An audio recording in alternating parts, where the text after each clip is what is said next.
so welcome in this place.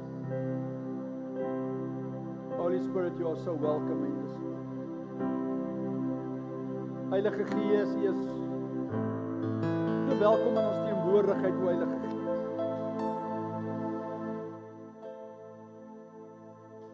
Here, ons het U so lief.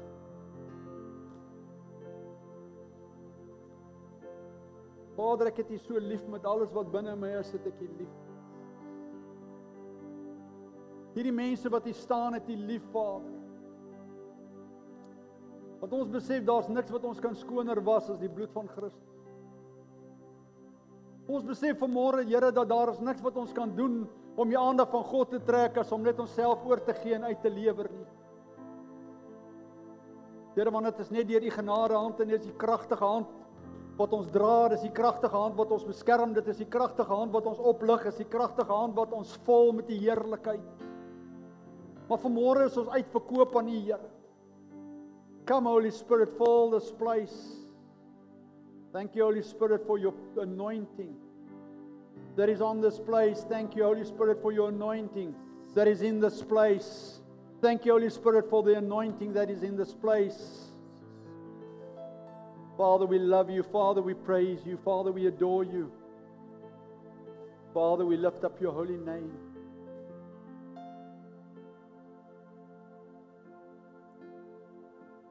Here, vanmôre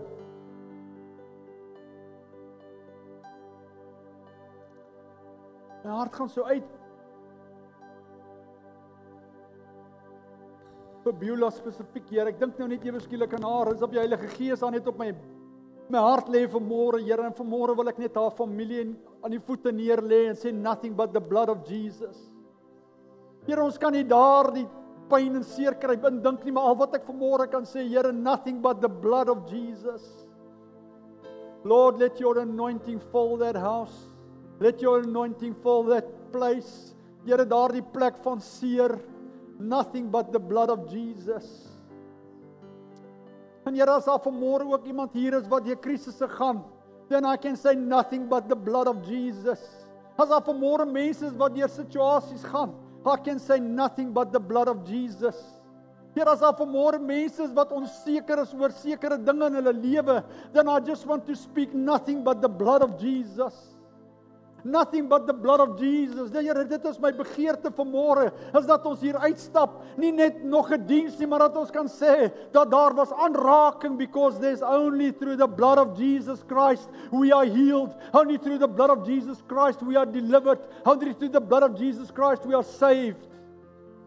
Father, I speak the name of Jesus over every situation. I speak the name of Jesus over every sickness. I speak the name of Jesus over every problem in the name of Jesus. I declare victory. Vanmôre verklaar ek oorwinning. Here, vanmôre is daar 'n keuse in my hart om te kan kies watter pad wil ek loop, maar ek verklaar vanmôre ek kies God. Ek kies om gelukkig te wees. Ek kies, Here, omdat ek U liefhet. Nie omdat dit goed gaan, omdat ek eers wil hê dit moet goed gaan nie. Ek het besluit, ek wil Jesus dien. Maak nie saak wat nie. Ek sal die Here dien. En Here, dit is die mense wat hier staan. Glo ek is ook hulle begeerte vanmôre. Nothing but the blood of Jesus. Ons gaan weer daardie koortjie sing. What can wash away my sin? Maar ek wil hê met dit met 'n net jou hart oopmaak en sê nothing but the blood of Jesus. What can wash away my sin? Nothing but the blood of Jesus. As jy vanmôre seer voel, as jy vanmôre stikkend voel, niks kan jou heel maak nie, net die bloed van Jesus kan. Nothing but the Nie 'n mens nie, niks nie, net Jesus kan. Halleluja, ons eer U. Oh, precious is the flow that makes me white as snow. No other fount I know.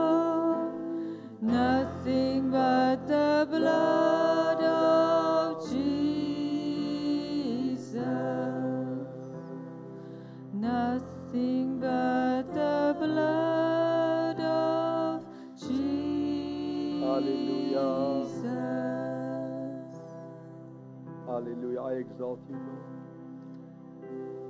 Heilige Gees, Vader, ons kom net in die teenwoordigheid. Ons sê vir U dankie dat U hier is.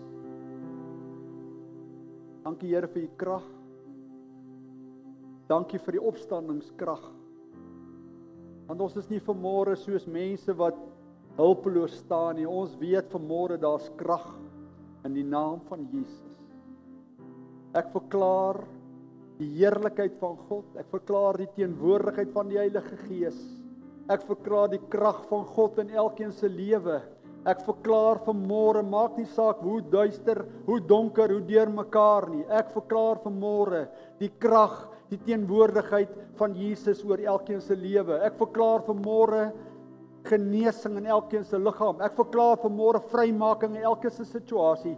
En ek verklaar vanmôre dat die heerlikheid van God, die liefde van Jesus, en die teenwoordigheid van die Heilige Gees sal oorwinning in jou lewe gee. In Jesus naam. Amen.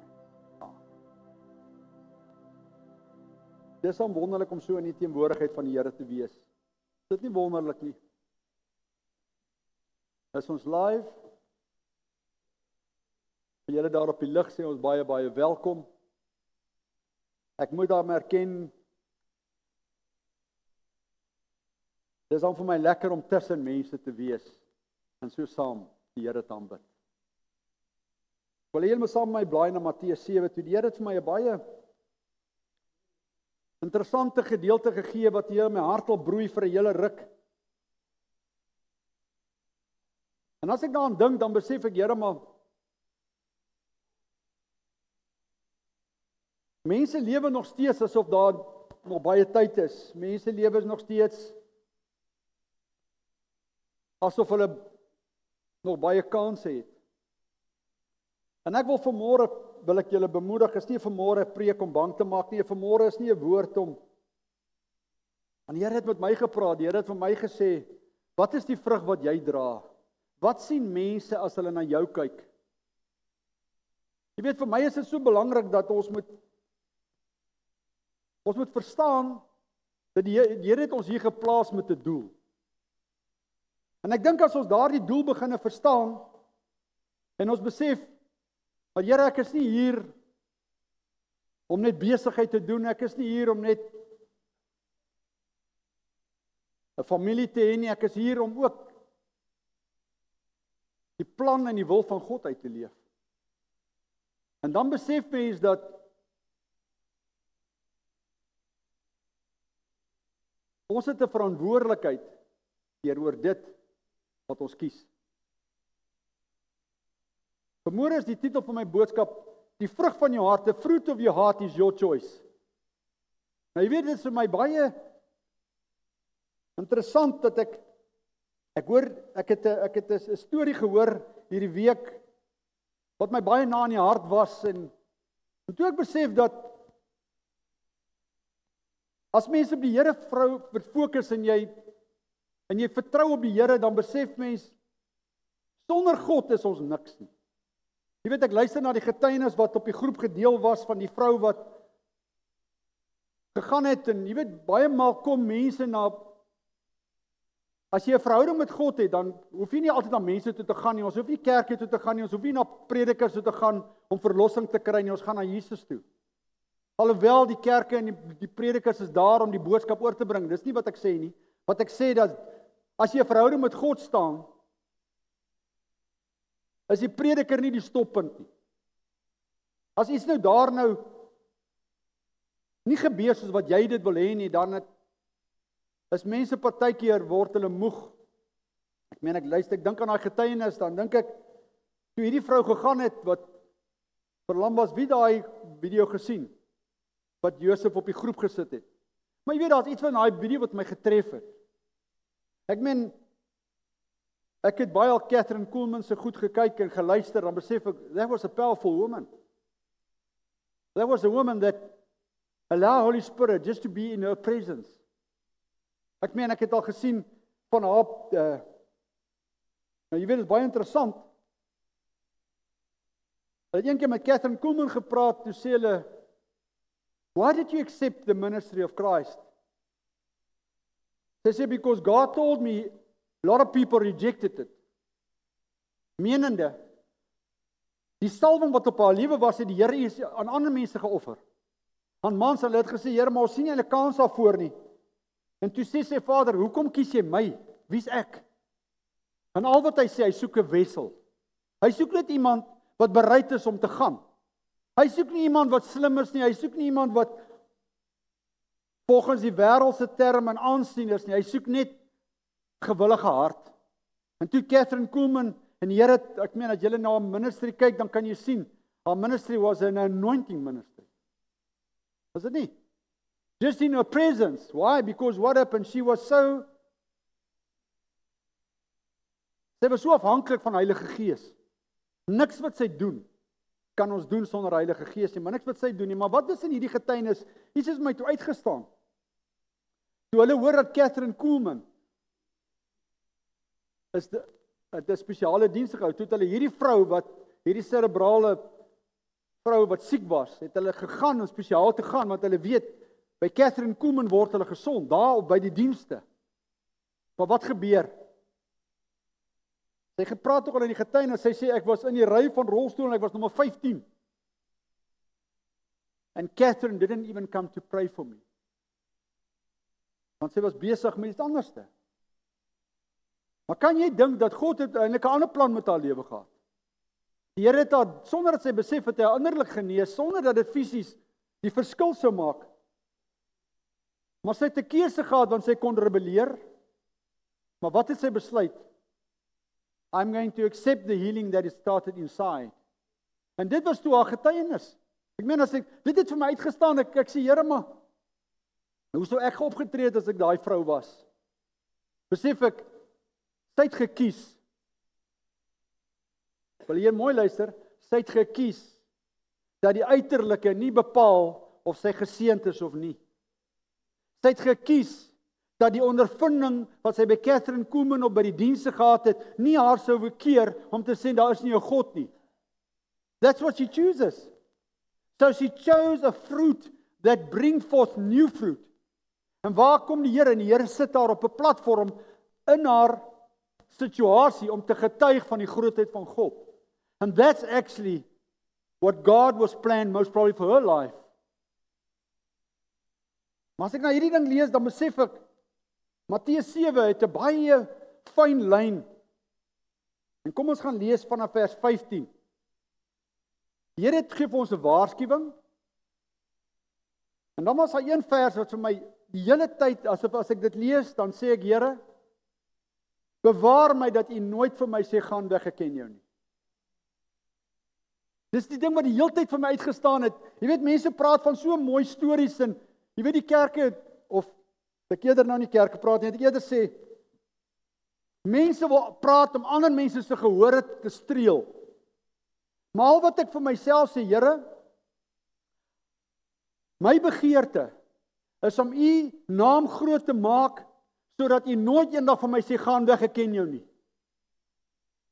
Jy weet, toe ek dit sien, toe besef ek, Vader, en Here het hierdie week heeltyd met my gepraat nou, jy weet, dit was interessant as Adel hierdie koortjies gesing het. Kyk, ons het kerk gehou hierdie week. Tussen haar dinge deur het ons, daar speel sy, en dan stap ek in. Daar's baie goed wat ek nog kon sing.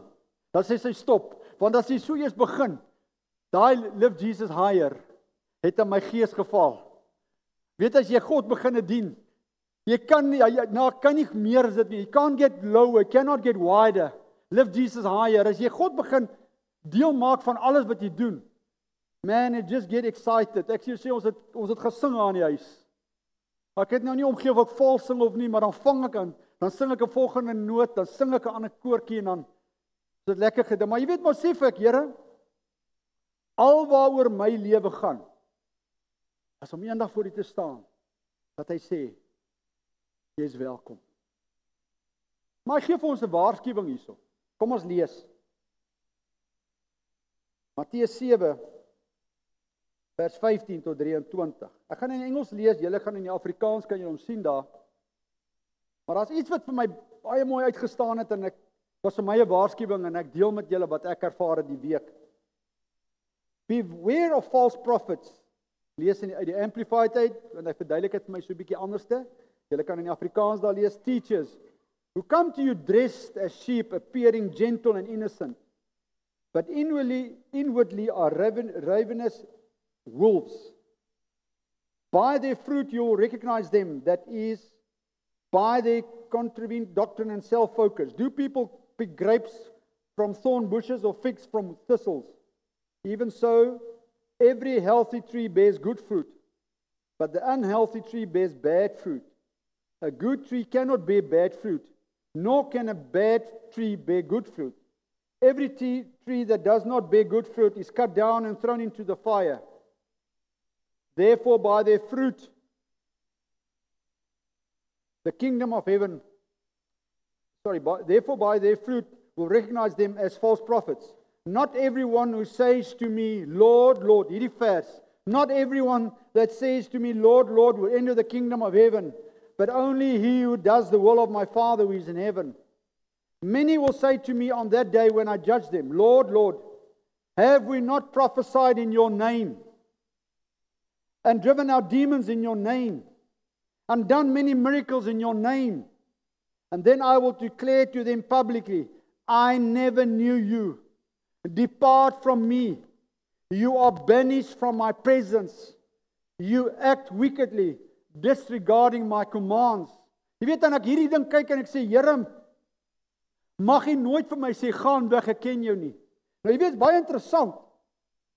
Vers 15, daardie wolves word baie mooi verduidelik in Jesegiel. Wat is 'n wolf? Kom ek vir jou vertel, wat is 'n wolf?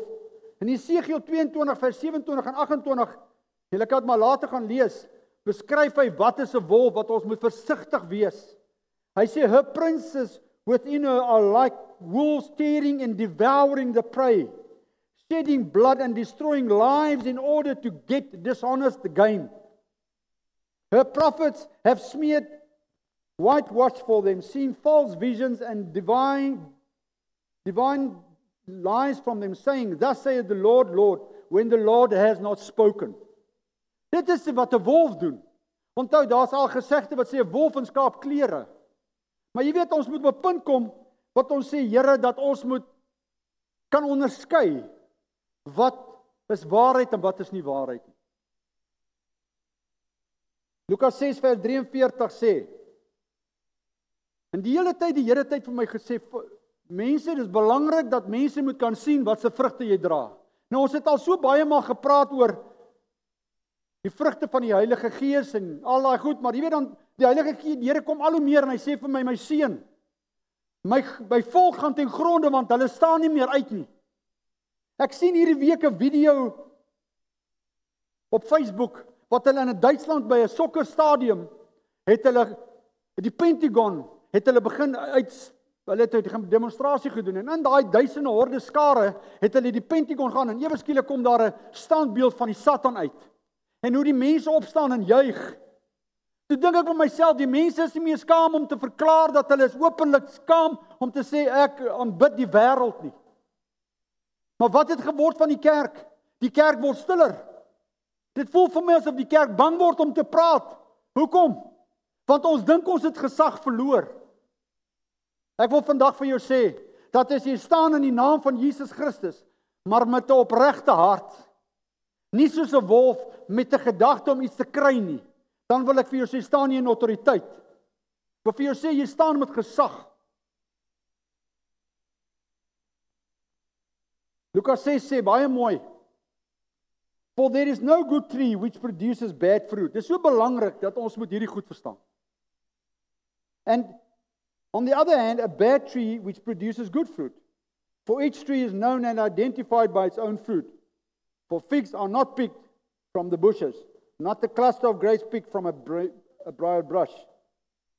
The initially good man produces what good and honorable and moral out of the good treasure stored into his heart. And the intricately evil man produces what is wicked and depraved out of the evil in his heart. For this mouth speak from the outflow of his heart. Luister mooi. Want dit wat die mond van vol is, wat die hart van vol is, sal die mond van oorloop. Josef het laas keer so mooi vir ons verduidelik dat ons gedagtes en ons hart en ons mond belyn wees. Jy weet, dit is vir my so hartseer as ek hoor dat mense sê hulle is kinders van die Here, maar hulle praat 'n taal wat ek sê altyd, jy praat 'n taal wat geen kerk erken word nie. Dan sê ek, man, ek wil my nie self heilig maak nie. Pragtig, moenie my verkeerd verstaan nie. Ek kan ook kwaad word. Ek onthou daar was 'n tyd in my lewe wat ek 'n verskriklike humeur gehad het. Want dit is in ons DNA. Maar God het iets vir my gewys. I can change DNA if it's to your detriment. As daar iets in jou, ek sê nie ek jou DNA verander nie, maar as karaktereienskappe in jou of in jou menswees wat hy kan verander as jy vra dat hy dit moet verander. En nie meer was een van my, kom ons sê maar my slegte punte. Ek het gedink dit is 'n goeie punt as ek hom reg gebruik, maar is nie so 'n goeie punt nie. Want as een woord wat ek gehaat het gehaat die woord nee. En ek het gehaat die woord ek kan nie. Kyk, as mense by my kom en hulle het vir my gesê, as ek vir hulle sê, kom ons probeer en sê hulle nee, ek kan nie, dan sê ek, maar jy al probeer, dan word ek kwaad. En as ek kwaad word, dan probeer die mense, dan kry hulle dit reg.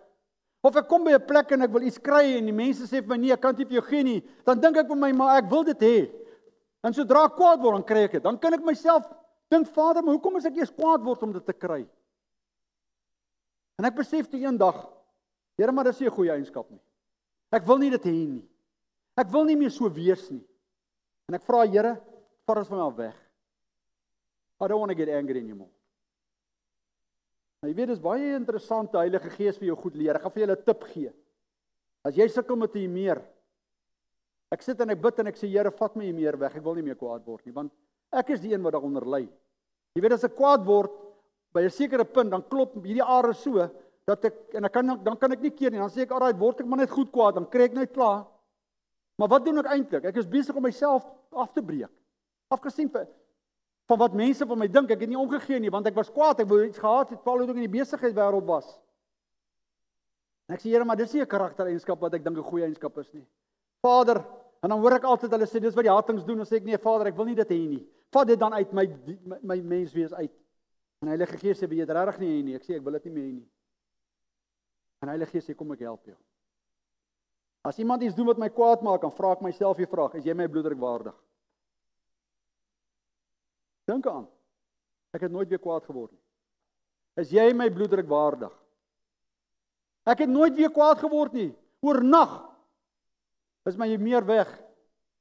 Jy in my tyd toe ek so meer gehad het, het hulle altyd na my vrou toe gegaan en gesê, hoe hou jy met hierdie man? Maar ek het nooit vir haar kwaad geword nie. Ek kon net nie vir haar kwaad word nie. Jy weet, die Here het maar geweet wie om vir wie te gee. Maar sy kon my net nooit kwaad maak nie. Maar vandat ek daai eienskap het, wil ek julle sê, ek voel goed oor myself, want ek het oorwin. Want hoekom? Ek het 'n keuse gehad om te kies, ek wil 'n vrug hê wat opbou. Maar as ek die dag besluit, ek is kwaad, jy het my bloeddruk waardig, dan gee ek my beste. Glo my, dan gee ek my beste. So dit in die tyd, nou ek praat nou van 10 jaar se tyd, het dit 3 keer gebeur. En toe het ek daai dag besluit, gee nie om die bloeddruk, jy kan maar suffer, maar hierdie man gaan weet wat ek van hom dink. En toe ek haar klas toe sê, die een ou, hy sê, ek wil jou nooit weer kwaad sien nie.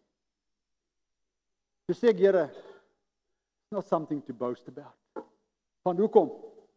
Ek wil nooit eendag sê dat die Here vir my sê, hy kyk my so en sê, jy het in my naam het jy gepraat, in my naam het jy geprofeteer, in my name het jy duiwels uitgedryf, maar gaan weg, ek ken jy nie, want jy het my nie geken nie.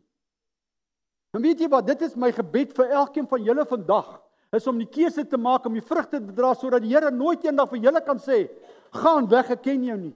As daar een boodskap is wat ek vir julle vandag by julle wil los, is om te sê, mense, ons moet ons lewe verander, sodat ons kan besef, ons het 'n verantwoordelikheid, nie net teenoor onsself nie, maar ook teen die koninkryk. Hoekom? Want ons wil nooit eendag sê, dat God die Vader sê, gaan weg, ek ken jou nie.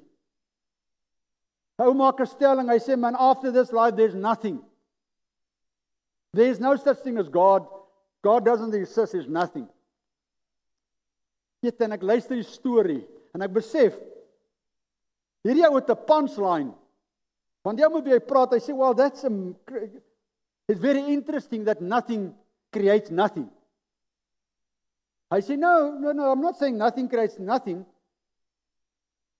Hy sê, no, you said, after death there's nothing. So beteken, stop, ons klaar.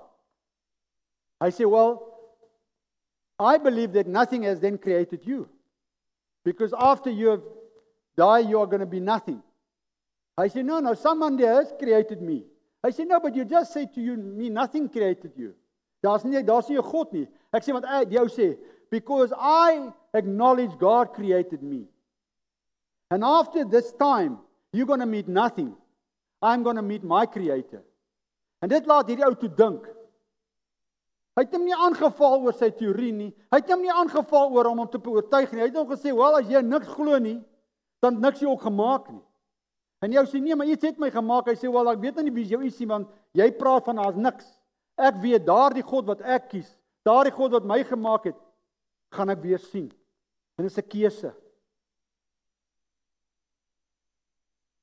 En dan kom Romeine 6, en hy gee vir ons iets baie, hy wys vir ons eintlik twee parallelle in die vrugte. Jy weet, ons praat van, ons maak 'n keuse. In Romeine 6, vers 16, besef mens een ding, dat, onthou, jy kan nie 'n sondaar en 'n Christen gelyk wees nie. Weet, jy moet kies. Want ek hoor so baie, ek sê weer, ek hoor so baie mense wat hulle sê dat hulle is kinders van God, maar as ek na hulle lewe kyk sonder dat hulle iets doen, dan kyk ek luister hoe hulle praat, ek luister. Nou ek sê weer, ons almal het foute. Ons almal maak foute. Maar dan sê daar een ding, ons moet aanhangers wees van die waarheid. En dis wat ons moet kies. Dis nie te sê ons gaan nou heilig wees as ons die Here dien nie. Dis nie te sê ons Christusse gaan weggaan as die Here dien nie. Dis nie te sê dat as ek 'n besluit vir Jesus gemaak het, ek gaan nooit weer 'n fout maak nie. Dis 'n besluit om te sê, met God wil ek die regte keuse maak. Want elke keer staan ek voor 'n keuse. En as jy in Romeine 6 gaan lees, dan kan jy sien, jy kan dit maar self gaan lees wat hy sê. A man cannot be a saint and a sinner at the same time. Gaan so 'n gedeelte lees. Hy sê, do you not know that when you continually offer yourself as someone to do to his will, you are the slaves of the one whom you obey? Ek meen, jy is 'n slaaf van dit wat jy jouself. Either slaves of sin, which leads to death, or obedience, which leads to righteousness, right standing with God. But thank God that though you were slaves of sin, you became obedient with all your heart of the standard of teaching in which you were instructed and to which you were committed. And having been set free from sin, you have become the slaves of righteousness, of conformity of God's will and purpose. I am speaking in familiar human terms because of your natural limitations, your spiritual immaturity. But for just as you presented your bodily members as slaves to impurity and to moral lawlessness, leading to further lawlessness, so now offer your members, your abilities, your talents as slaves to righteousness, leading to sanctification. That is being set apart for God's purpose. When you were slaves of sin, you were free in regard to righteousness. You had no desire to conform God's will. So what benefit did you get at the time from the things of which you are now ashamed? None. For the outcome of those things is death. But now since you have been set free from sin and have become willingly slaves of God, you have your benefit resulting in sanctification, being made holy and set apart for God's purpose. And the outcome of this is eternal life. For the wages of sin is death, but the free gift of God, that is His remarkable, overwhelming gift of grace to believers, is eternal life in Christ Jesus. Ek besef dat ons moet vandag 'n keuse maak, wie is ons rolmodel? Jy weet, die hele week het dit in my gees geval en sê, is jy 'n rolmodel vir mense? Wat gebeur as mense na jou kyk? Sal hulle soos jy wil wees? En toe besef ek dat daar's 'n storie in die Bybel wat vir my so uitgestaan het, en ons almal ken die storie van Josef. But Joseph made a decision. Ek gaan so in kort net so 'n bietjie vir julle karaktereienskappe gee van wat Josef gedoen het. Julle kan gaan lees in Genesis 37, maar Josef was een van 12 broers. Sy pa Jakob het Josef het 'n broer gehad, Benjamin. En toe het hy in elk geval 12 broers, 10 ander broers gehad, maar Josef was Jakob se hartse punt. Jy weet as jy ek het al baie maal, ons het nou net een kind, so sy's my hele hart, maar ek dink as jy baie kinders het, weet ek nou nie, hoe kan jy sê, wie is jou hele hart, en wie is die punt, ek meen, dit is 'n moeilike stelling. Ek luister hier goed, want elke kind het 'n uniekheid, maar elke kind het 'n besonder, so ek dink nie, as bedoel dat een is beter as die ander nie, ek dink dit gaan maar oor, die een wat jy mee connect, weet party, connect jy maar net bietjie beter as ander, maar is nog steeds jou kinders, jy sal nog steeds alles doen. Maar as jy nou hierdie storie luister, het iets vir my baie duidelik uitgestaan van Josef. Jy weet Josef, omdat hy so geliefd was by sy pa, het sy broers dit gehaat. Nou ek meen, julle kan gaan lees in Genesis 37, maar ek gaan dit nou nie daai hele stuk dit nie, maar jy weet as jy ek gaan julle bemoedig om dit te lees, want toe Heilige Gees vir my sê, maar gaan lees die verhaal van Josef, toe begin ek lees, en wie ek kon ophou nie. Is asof Heilige Gees vir my goed oopbreek, en ek sê, Vader, wat het ek al die jare gelees, maar ek het goed nie gesien nie. You know, when you got a pure heart, God's hand is on you. Jy weet, Josef het 'n rein hart gehad. As ek na die hele storie van Josef kyk, dan dink ek, daar was soveel goed wat hy gedoen het, wat geregverdig het, wat hy kon verbitterd wees. Toe Josef se broers hom vat. Nou kyk, sy pa het nou vir Josef ons gestuur om na die broers toe te gaan, want hulle was in die lande met die vee. Het iets vir my baie eintlik geweet, as Heilige Gees vir jou goed uitwys. En Josef het gegaan, en hy het gesê, en sy pa sê vir hom, gaan na jou broers toe, gaan haal hulle. Maar hulle was hulle was veronderstel om by Sichem te wees. Nou Sichem was 'n baie, as jy nou 'n bietjie die agtergrond van Sichem kyk, dan besef jy, dit is waar die meeste, jy weet, hulle daar die diere laat wei, want daar was baie water, die gras was baie groen, so dit was gesonde voedsel vir die diere. Maar dan toe staan iets vir my uit, hulle was nie daar nie. En toe Josef sy broers daar soek, en hy sê, maar waar is hulle? Toe kry hulle nie, en 'n ou kom na hom toe, en hy sê vir hom, maar wie soek jy? Hy sê nie, ek soek my broers. Hy sê nee man, jou broers het die dier gevat, het die vee gevat. Hulle is na Dothan toe. Ek sê Heilige Gees, maar hoekom wys jy vir my Dothan? Dothan, wat is? Nou as jy Dothan gaan kyk, is 'n baie klipprige plek, is nie eens groen gras nie. Wat sou die diere, die vee daar gaan maak? Maar God het 'n plan met ons lewe sonder dat jy dit weet. Waarvoor staan Dothan? Ek sê, wow, Here, is dit nie amazing nie. Dothan beteken the place of two wells. Beteken double cisterns. Beteken double feast. En hy kry hom daar, en hier besluit die broers net daar, hulle gaan vir Josef vermoor. Ek sê, Vader, maar hoekom by Dothan? Hy sê, man, dit was deel van my plan, want hy sê, kan jy dink, al die ander mense wat seker nou maar, al die ander volkes en mense was daar by Sichem gewees, omdat dit so 'n goeie grond was. Maar toe gaan hy na Dothan toe, want die Here sê, daar's altyd 2 keuses wat 'n mens moet maak. Ek wil vir jou wys, altyd in die lewe is daar 2 keuses. Jy kies die regte of die verkeerde pad. En wat het sy broers besluit? Hulle besluit, hulle gaan hom vermoor. Maar wat sê Reuben? Reuben kom en sê, nee man, ons kan hom nie vermoor nie, want ek meen, dit is dan bietjie te wreed, dit is nie in ons aard om wreed te wees nie. Kom ons gooi hom net in die put. Nou jy weet, daai put, ek het bietjie gaan oplees, daai put is eintlik ondergrondse waterreservoirs. Maar snaaks genoeg toe hom in daai put gooi, dis daar nie water in nie. So hy kon nie eens verdrink in die put nie. So hy sê maar net daar gelê het. En daar sit hulle nou, die storie gaan, hulle sit daar en die broers besluit, nee maar wag. Daar's nie water in die put nie, so dit wat met Josef gaan gebeur, nee, ons gaan hom verkoop, kom ons verkoop hom. En hulle haal hom toe uit. En Reuben oortuig hulle, nee, kom ons verkoop hom. En hulle verkoop hom aan ouens wat daar verbygekom het, wat op pad Egipte toe is, verkoop hulle hom. Die Assiriërs, die Amalekiete wat daar verbykom, ouens wat opgegaan het Egipte toe. Maar dis nie wat vir my uitgestaan het met die storie nie, was die keuse was, hulle moet besluit, gaan hulle Jakob se geliefde seun vermoor, of gaan hulle niks aan hom doen nie, of wat gaan hulle doen? Toe besluit hulle, nee, maar ons wil hom nie meer deel van ons, hy moet nie meer ons broer wees nie. En wat sê die woord vir ons? Hy sê hulle het hom verkoop, hulle het toe sy klere geskeur, en hulle het dit in bloed gedruk, en hulle het natuurlik vir Jakob gaan vertel, dat die wilde diere het hom verskeer. En die woord sê dat Jakob het verskriklik gehuil, omdat sy geliefde seun is weg. Maar kyk wat doen God as jy kies om goeie vrugte te dra? Josef was 'n man met opregtheid in sy hart.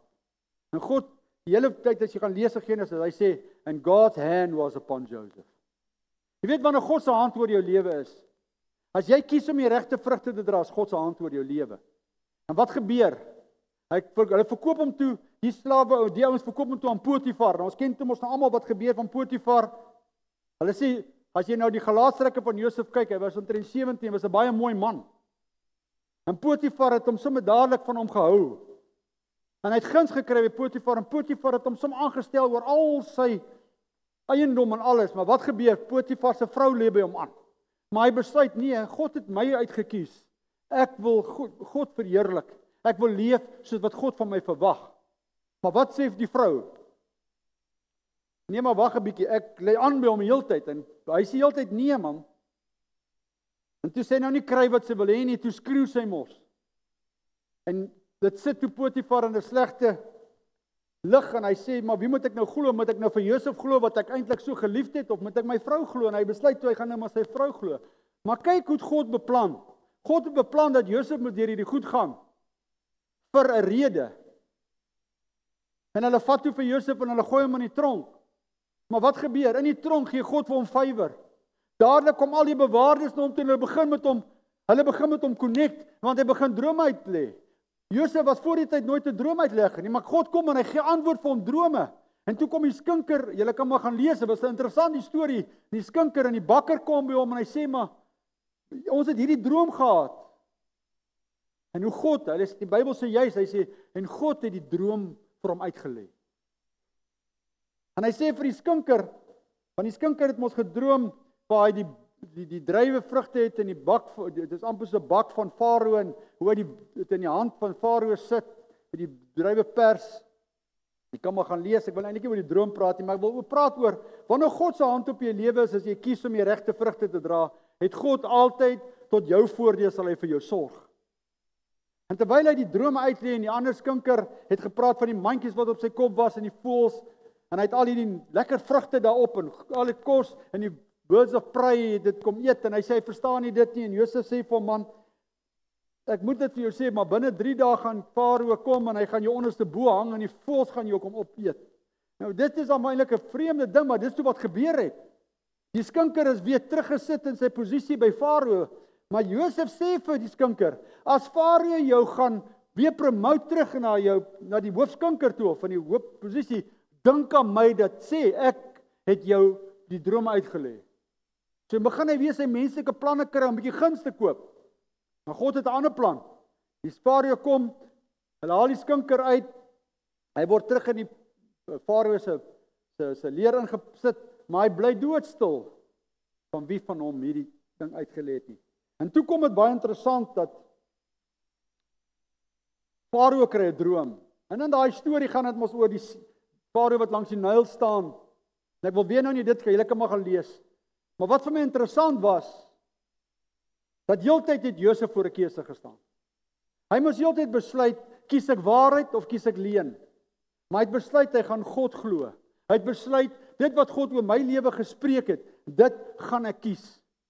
En wat droom Farao? Farao droom en die 7 koeie kom uit die Nyl uit. Die 7 gesonde koeie en die 7 arm lelike koeie. En die 7 lelike koeie kom en hy vrie die gesonde koeie op. En niemand kon hierdie ding uitlê nie. Al sy slim manne kon nie die ding uitlê nie. En hier kom die skinker en hy sê, maar wag 'n bietjie, daar was 'n man in die tronk wat my drome uitgelê het, en Farao gaan haal hom. En hy sê vir hom, wat? En hy sê vir hom, wel, God gaan die droom vir jou uitlê. En hy sê vir hom, dat in die 7 maarjare Want dit gaan goeie jare wees met Egipte, maar dan gaan daar maarjare kom. En julle moet voorberei vir die maarjare. En dis toe wat gebeur. Daar was goeie tye in Egipte. En net daar kry guns by Farao. En Farao stel hom aan. Kyk nou hoe werk God. Farao stel hom aan as die hoofkoper van al die graan, van al die lande in die omgewing. So hy maak hom hy gee hom 'n baie senior posisie. Maar dan is interessant toe sy broers, toe op sy broers wat het hy 'n droom gehad mos, en hy het gedroom dat die gare gaan, daar's een gaar wat opstaan, en die gare buig vir hom, en sy broers sê, maar wie is julle, dink julle is beter as ek, gaan ons voor jou buig. En toe het hy mos ook gedroom van die 11 sterre, en hulle het dit weer vir die pa gaan vertel, julle gaan lees maar die droom, was net nogal vir my interessant, maar kom by my op nou. En selfs Jakob het vir hom gevra, gaan ons voor jou buig, ek en jou broers en jou ma en jou pa? Hy sê nee, ek weet nie, ek vertel julle in die droom. Maar wat doen God? Die Here sit Josef, omdat sy hart rein is, sit hom in 'n posisie, want hy het geweet, ek moet vir Jakob in die familie sorg, want daar gaan maar jare kom. En toe word dit mos nou droogte, en dit word armoede, en Jakob sê vir sy seuns, gaan Egipte toe en gaan koop vir ons kos. Wat gebeur? Josef erken sy broers, en hulle buig voor hom neer, maar hy besluit, hy gaan hom nie nou aan homself beskikbaar bekendstel nie. En hy sê vir die manne wat hom gee vir hulle, en hulle gee vir hom die geld, hy sê nee man, vat die geld en sit dit terug in die sakke. So gee hulle wat hulle gekoop het, plus gee hulle geld terug. En toe hulle by die huis kom, soos die geld dan, hulle dag, nee o Jessie, dit is nou, en Jakob vra vir hulle, maar hoekom het julle hierdie geld dan nou teruggebring? Hy sê, Vader, ons verstaan nie hierdie goed nie, hierdie man het ons hierdie goed gegee, maar hy het ons 'n vraag gevra. Hy sê, hoe gaan dit met julle pa? En hoe gaan dit met julle jongste? Waar is julle jongste broer? Want Reuben was nie, Benjamin was nie daar nie. En hy sê vir hulle, gaan haal vir Benjamin. Gaan haal julle jongste broer. Wat kon hy doen? Hy kon verbittering kon hy eintlik tronk gegooi het. En dan sê die Bybel, Juda was een van die broers. En Jakob sê nee, julle gaan nie vir Benjamin vat nie. Maar wat Josef toe gedoen het toe hulle daar was, het hy hulle beskuldig dat hulle spioene. Bekeer om eintlik hulle aandag af te trek. Die storie was baie interessant. Hy beskuldig hulle as spioene. En hy sê vir hulle, hoekom spioneer julle op Egipte land? Hy sê nie ons spioneer nie, ons het net kom kos koop. Hoor wat sê hulle? Ons is opregte mense met goeie harte. Nee? Hy sê ons nie. Hy sê ons is nie daarom van julle te steel, ons is opregte broers met goeie harte. Maar hy weet mos nou dis nie die waarheid nie. Hy dink wag, hy gaan hulle toets. Hy sê vir hulle, maar daar's 'n jong broer, hoekom is hy nie hier nie? Hy sê nee, hy's by ons pa. Hy sê okay, ek gaan een van julle hou. Hy sit al eers in die tronk vir so 2 dae. Die storie gaan lees daar. Jy moet lees tot Genesis 50, maar ek jou sê dit is so 'n lekker storie dat ek wou dit nie los nie. En hy sit in die tronk en hy haal hulle uit. Hy sê nee, okay, ek gaan jou sê wat, ek hou een terug. Gaan haal vir my die jongste broer. En hulle is toe terug. En hulle kom toe by Jakob en hulle sê Jakob, dis sy pa, dis iets baie vreemd het gebeur.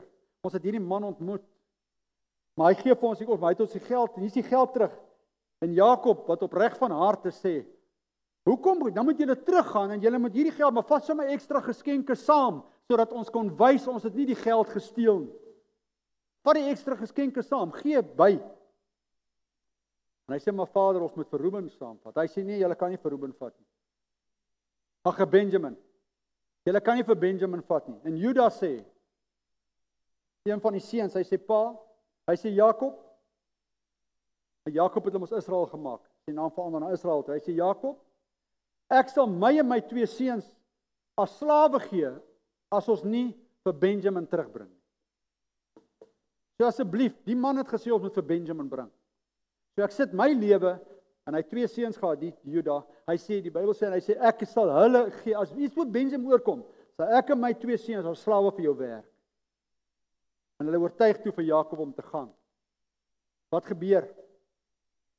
Toe Josef vir Benjamin sien, omdat hy opregtheid van gees was, hy het 'n hart van God, hy het 'n hart met liefde, hy het nie 'n hart van verbittering nie. Hy het die vrug van God gedra. Die Bybel sê dat toe hy Benjamin sien, toe kon hy nie meer keer nie en hy het begin huil. Want hy was so, hy het geweet dis sy broer. Die ander is ook sy broer, sy halwe broer, maar toe hy Benjamin sien, toe weet hy. En hy sê vir hulle, wie's hy? Hy sê ek is Josef wat julle verkoop het.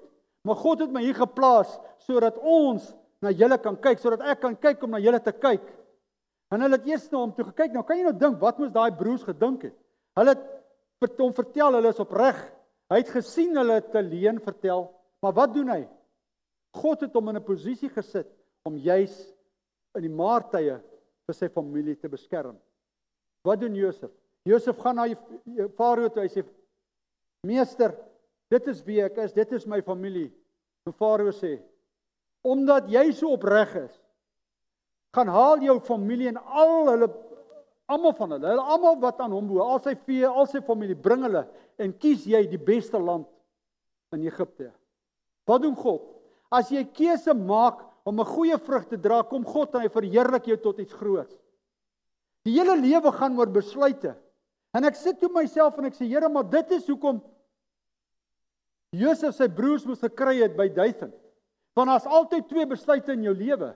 Jy kom op 'n punt wat jy sê, Here, ek staan voor hierdie keuse. Ek is by hierdie situasie in my lewe, maar ek kies om die vrugte te dra van dit wat U van my verwag. Ek kies om te leef dit wat U wil hê ek moet wees. Ek wil afsluit met hierdie gedagte. Getuienis van 'n vrou wat gekies het, Jesus is haar bron. En dit het gebeur in Limpopo. Sy vertel dat sy staan in die kombuis, sy is besig om musiek te speel, en sy is besig om net Christelike liedere te sing, eintlik maar net te lof, te prys en te worship. In die volgende oomblik toe sien sy 3 rowers hardloop by 'n werf in, oor met gewere. Sy bly op 'n plaas. Maar sy besef, o my maggies, maar die voordeur of die kombuisdeur was nog oop. En sy hardloop om die kombuisdeur toe te maak, en toe is hulle klaar binne in. En hulle rig die geweer op haar. En al wat sy skreeu, Lam van Juda, help my. Al wat sy skreeu, Lam van Juda, help my. En die volgende nou vat daai ou die geweer en hy gooi. En hy draai om en hy hardloop weg. Die 3 ouens hardloop weg. Maar met die hardloop wat weghardloop, het daar boere in die omgewing gery en hulle vang hierdie 3 ouens en hulle sê, en toe het sy nou obviously nou die paniekknoppie gedruk. En die polisie gebel maar dit was vir haar vreemd. Hoor wat's gebeur? Die getuienis van wanneer jy besluit wie jy kies. En hulle vra vir die manne, wat het jou besluit om jou geweer te gooi na die yskas toe? Hy het na die yskas gegooi. Die yskas het duiking gehad. Hy sê nee, toe daai vrou skreeu, die lam van die Juda, die leeu het daar gestaan, hy het gebrul. En ek het so geskrik dat ek hom in die geweer gegooi het. Maar hy het net harder gebrul. En wat het eindelik gebeur? God het sy teenwoordigheid, sy presence. Nou jy weet, nou dink ons maar as 'n storie. Daai vrou vertel as 'n getuienis van dit was haar redding. Ek wil vandag vir jou sê, as jy in 'n krisis kom en jy's in 'n situasie, moet jy kies wie se vrugte jy wil dra, want God se hand kan net wees oor dit wat jy kies. As jy besluit ek wil goeie vrugte dra, dan sê jy, Vader, vandag maak ek 'n besluit om elke dag dit wat ek doen, U deel te maak van my lewe. Of ek kies, soos wat Romeine 6 sê, ek is vandag hier en môre is ek daar. Vandag hier is en môre is ek daar. Dan kom Matteus 7, dan sê hy gaan jou snoei. Ons moet versigtig wees.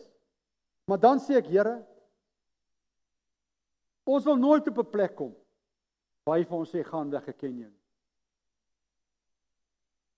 Hulle sê dat 'n authentic man who genuinely seeks the life that they live by Jesus as example, filled by the Holy Spirit and leading and in alignment with God's will and purpose. Because spiritual leadership is not something that is better than. Dit is waar ons nou moet baie versigtig wees. Spiritual leadership is not something that is better than or above others. It is a humble recognition that all of our efforts and outcomes are based on the favor, the power, and the authority of Jesus Christ, not your own. So elke besluit wat ons neem, elke plek wat ons gaan, moet ons besef, ons is nie beter as ander mense. Ons moet besef, ons kan nie neerkyk op ander mense nie. Ons moet begin handel lewe, om te sê, Jesus, we want to be imitators of you. Dan gaan ek vir julle 2 verse lees. En dit is my staan so uit, Efesiërs 5 vers 1 sê, therefore become imitators of God. Copy him and follow his example. As well, beloved children, imitate their father and walk continually in love. That is, value one another. Practice empathy and compassion, unselfishly seeking the best for others, just as Christ also loved you and gave himself up for us, an offering and sacrifice to God, slain for you so that it can become a sweet fragrance. Wil jy 'n sweet fragrance wees? Dit is my gebed vir julle vandag, is dat ons sê, Here, ek wil u imitate, I want to be a sweet fragrance. So wanneer ek in die teenwoordigheid van ander mense kom, moet ek 'n aroma wees van 'n boom wat goeie vrugte dra. Hebreërs 6 sê so mooi, hy sê, and we desire for each one of you to show the same diligence all the way through, so as to realize and enjoy the full assurance of hope until the end. Maar hy sê hy vir ons, so that you will not be spiritually sluggish, but will instead be imitators of those who through faith lean on God with absolute trust and confidence in him and in his power, and be patient, endurance even when suffering, are now inheriting the promises. Wat wil hy eintlik sê? Kom ons leun op God. Kom ons vertrou God. Kom ons laat toe dat God deel van ons lewe bly, deel van ons lewe altyd wees. En dit maak my so opgewonde dat ons in hierdie tyd, weet in hierdie feestyd wat ons nou in die Paastyd, dan besef ek, Here, Josef het nie Jesus gehad nie, maar hy het God gehad. Want Jesus was nog nie daar in daai tyd, maar hy het God gehad en hy het geweet, as hy God vertrou, hy kan op God staat maak. It's not negotiable. God se hand sal op hom wees. Hoeveel te meer het ons as die kerk nie vandag nie. Ons het 'n kruis. Ons het 'n seun van lewende God, wat Jesus het gekom, hy het op hierdie aarde gewandel, sodat ek en jy in oorwinning kan lewe. Maar dan is daar een ding wat ons moet doen. Ons moet ons harte bewaar. Jy weet, ek dink so maklik, kom ons op punte wat ons sê, maar ek is okay met myself, dan sê ek, Here, ek wil myself die vraag afvra. Ek vra myself die vraag af. Here, lewe ek so, dat eerstens dat mense na my kyk, en sal sê, I also want to be like him. Of lewe ek so, dat mense my sê, ek weet nie so mooi nie. En dan as ek eendag by die Vader kom, wat ek dink, het gaan met my goed,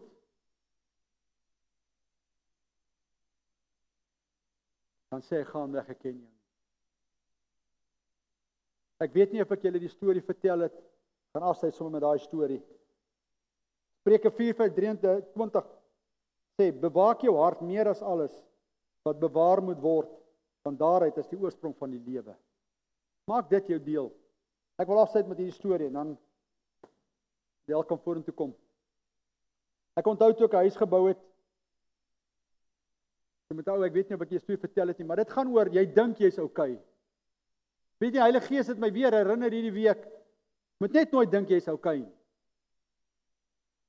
En ons het houtreëling gesit, en die vriend, die ou wat die houtreëling vir my op kon sit, kon toe nou nie kom nie, en hy stuur iemand anderste, om vir my die houtreëling te kom opsit.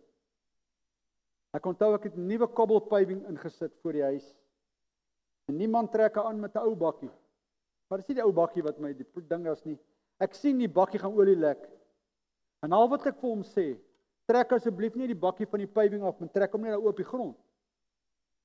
En dis al, ek het niks lelik bedoel nie, ek het niks. Maar daai ou het gedink, dat ek dink, ek is beter as hy. En hy het die bakkie gevat, en hy het die bakkie op die grond gaan trek, daar was so 'n grond, ek nog nie gepave het nie. En hy kom werk doen. 10 jaar later, kry ek hom in 'n kerk, ek is genooi toe na 'n Kersdiens en ek kry hom toe daar en ek in die NG Kerk en ek was nog nie eintlik in die NG Kerk nie, in elk geval was ek in die NG Kerk en ek is nou genooi vir die Kersdiens. Maar ek is ou wat ek like my hande op te steek. Kyk, as ek die Here wil aanbid, wil ek vry wees. Ou vra my hoekom steek jy hande op? Ek sê man, as iemand inkom en hy sê hands up, dan sê ek wel I give over. Here, ek het my oorgegee. Dis hoekom ek my hande opsteek. Ek doen dit nie om niemand te beïndruk nie. Al wat ek sê, Here, ek gee oor. En hierdie ou speel vir my so 'n bietjie. Hierdie ou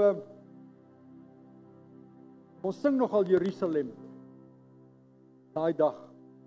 En ek besluit net daar ek steek my hande op. En ek maak my oë toe en ek staan in daai kerk en ek steek my hande op en ek sing Jerusalem. En na die tyd kom die ou na my toe, kom 'n ou na my toe. En hy vra vir my, "Wanneer het jy jou hart aan die Here gegee?" Ek dan, "Jogg, hoekom?" Ek sê ek dien die Here al baie jare terug. Hy sê nee, kan nie wees nie. Ek sê hoekom? Hierdie was toe die dominee se seun. Ek sê hoekom? Wat het ek gedoen? Hy sê 10 jaar terug het ek met 'n bakkie op jou paving gestop. Die ou, die dominee se seun. Hy sê en toe kom sê jy vir my ek moet die bakkie skuif. Ek sê wat? En wat het dit met my redding te doen? Hy sê ek het gedink jy was baie ongeskik.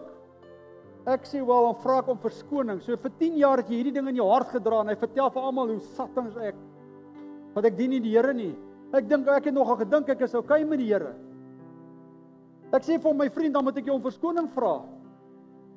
Ek kan nie dink dat jy 10 jaar hierdie ding in jou hart gedra het nie. Met eintlik vir my sommer daai dag gesê, hoorie, wat het jy daarby bedoel? Want ek het niks daarby bedoel nie. Ek sê wel, wat moet jy ook eintlik geleer het? Jy trek nie 'n bakkie wat olie lek op paving. Veral nie op 'n ander ou se paving. En ons maak al vrede en ek stap uit en die Heilige Gees sê vir my, dink jy is okay? Maar ek moet hom nou bysê, dit was voor die tyd toe my meer was baie kort daai tyd. So ek was bekend vir die kwaad, die meerige persoon. So maar nou nie tussen die Here maar met my gewerk. Al wat ek sê, moet net dink jy's nooit okay nie. Moenie dink jy het op 'n plek gekom. Jy hoef nie 'n keuse te maak om goeie vrugte te dra nie. Want hoekom? Dit is klein dade wat jy doen en jy bedoel dit niks verkeerd nie. Wat mense afronteer of afsit. En dan sê jy altyd, Here, ek moet net op 'n plek kom. Maar Vader, ek altyd my hart ondersoek, sodat mense nooit kan kom en kan sê, jy is nie 'n lig vir Christus. Ek wil julle verseker, ons lewe in die laaste dae. Ek onthou toe ek 'n jong seun was, het hulle gesê, die Here kom binnekort, maar ek gaan julle sê, die koms van die Here is baie naby. Van die tekens is daar. Ons kan nie bekostig om vrugte te dra, sodat Jesus eendag of God die Vader vir ons gesê, gaan weg, ek ken jou. Ons kan nie bekostig om vrugte te dra en besluite te neem en nie op 'n plek te kom en te sê, Here, ek wil wees dit wat U wil hê ek moet wees. En my gebed is en dat vanmôre daar iets in jou lewe is wat sê, Vader, daar's iets in my lewe wat verhinder dat ek goeie vrugte dra. Ek kies om U te volg. Ek kies nie sonde nie. Dis nie te sê ons sal nie sondig nie. Ek kies om nie sonde te doen nie. Ek dink so baie maklik kom ons en ons wil op die wêreld kom en gebruik omstandighede en gebruik die Bybel as 'n katalogus. Hulle wil goed doen om hulle lewe te regverdig, dan soek hulle dit. Dan sê hulle maar die Bybel sê nie pertinent ek mag nie dit nie. Dan sê hy maar is jy 'n getuienis? Lewe jy, is jy 'n lig? Kom ons soek nie redes om ons lewe te regverdig nie. Kom ons sê eerder, Here, wys my areas in my lewe wat ek moet aanpas sodat ek goeie vrugte kan dra.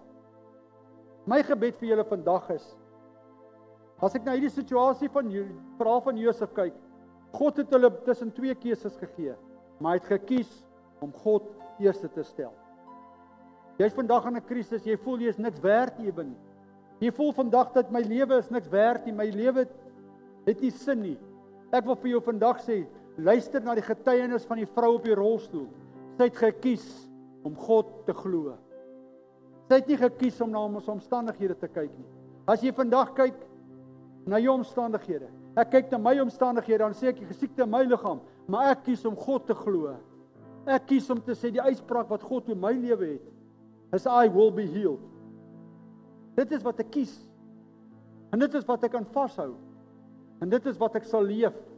Tot die dag die Here my sal kom haal, sal ek altyd sê, ek kies om Jesus eerste in my lewe te stel. Ek kies om die vrug van 'n goeie vrugte te dra, sodat Vader na my toe kan kom en kan sê, kom in. Ek het 'n verhouding met jou. Dit is my gebed vir julle vandag. Maak 'n keuse sodat mense kan sien jy dra goeie vrugte. Amen. As julle wat julle op die lig gaan afsluit en ons sê Here, dankie dat U goedheid en guns ons deel is. Dankie dat ons vanmôre voor 'n keuse kan staan. Here, daar's nog tyd om te kan kies. Daar's nog tyd wat ek kan kies om te sê, Here, ek kies om God te verheerlik. Ek kies om Jesus te aanbid. Ek kies om Jesus te leef. Ek kies om Jesus te aanvaar. Ek kies om die vrug van God in my lewe te laat voortbring. Want Vader, U sê dat ek moet by die wingerdstok moet ek ingeënt wees. Ek wil nooit hê dat U my moet afsny en sê jy was nie waardig die roeping waarmee ek jou geroep het nie. En Here, U het in hierdie week met my soveel keer gepraat om te sê, my seun, lewe jy die voorskrifte, dit wat ek van jou verwag. Dan het ek telke male gekom en gesê, Here, vergewe my as ek gefaal het. Vergewe my as ek gefouteer het, maar Vader, my strewe daarna is om 'n rein hart te hê sodat mense my kan sien Jesus leef. En Vader, dis my gebed vir mense vanmôre. Dis my gebed vir U gemeente vanmôre. Is dat ons sal glo soos Josef geglo het en ons weet die einde van God se guns oor elkeen se lewe is goedheid. God se guns oor elkeen se lewe is guns. God se goedheid oor elkeen se lewe, se besluit oor elkeen se lewe is om in oorwinning te leef. En Vader, as hulle daar op die lig sou sê, maar Vader, ek is in 'n moeilike situasie, vra ek hulle, Here, dat hulle vanmôre by 'n keuse sal staan en sal sê, ek kies om die vrug van God te dra. Ek kies om Jesus te kies. Maak nie saak wat my omstandighede is nie. Maak nie saak of mense sê dat ek is dit nie waardig nie. Here, ek kies om U te kies. Want die lewe gaan oor U. Ek wil my hele lewe aan U wy, Here. En dis hoekom ek vanmôre saam met U geliefdes bid. Sê Vader, dankie dat ons die vrug van die Gees kan kies. Ons kies Jesus. Dankie Here dat daar nog 'n geleentheid is om te kan kies. Dankie dat ons nog die geleentheid het om daardie besluit te kan neem. I choose Jesus. And Father, I pray that we will bear the fruit of our choices. I choose Jesus. And I pray this in the name of Jesus. Amen and amen.